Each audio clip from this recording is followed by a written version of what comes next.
Do you remember the opening ceremony of the Paris Olympics? It was a sparkling event on the River Seine, but it was rain-soaked. Well, now I would like to take you back 2,500 years to Olympia in Greece, where they held the ancient Olympic Games. It was warmer, which is useful, as the athletes competed completely naked. It was also a bit weird, for example, while the long jump competitors performed without clothes to make it a bit more interesting, they also had to hold weights in both hands while jumping. Of course, they needed help, so they played music to help them keep their rhythm. One thing is certain, it couldn't have happened today, as modern-day television wouldn't have allowed to show it. Now we get to the interesting bit.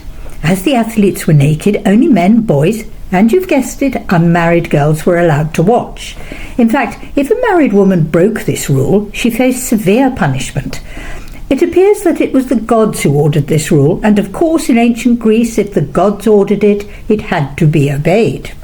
However, there was one brave woman, Callipoeira, who chose to ignore the ban so she could watch her son compete.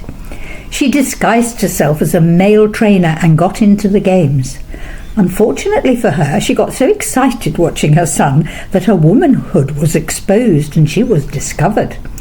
She was lucky that she escaped punishment. Why? Because her family were famous Olympic champions. However, as a result, guards were placed on the doors and all trainers had to enter the arena naked. They felt the gods had been satisfied because Olympia was a sacred place dedicated to Zeus, which meant that adult women were banned from this sacred area. Even so, certain events like chariot races did take place outside the sanctuary of Olympia. This, of course, allowed married women to watch these events. However, the interesting thing is that in ancient Greece, women did have their own sporting festival. It was the Heraean Games. Here were events in which young unmarried women were allowed to compete, mainly in foot races, but they weren't naked. They competed in a chiton, which was usually worn by men for heavy physical work. Pausanias described it as their hair hangs down, a tunic reaches to a little above the knee, and they bare the right shoulder as far as the breast.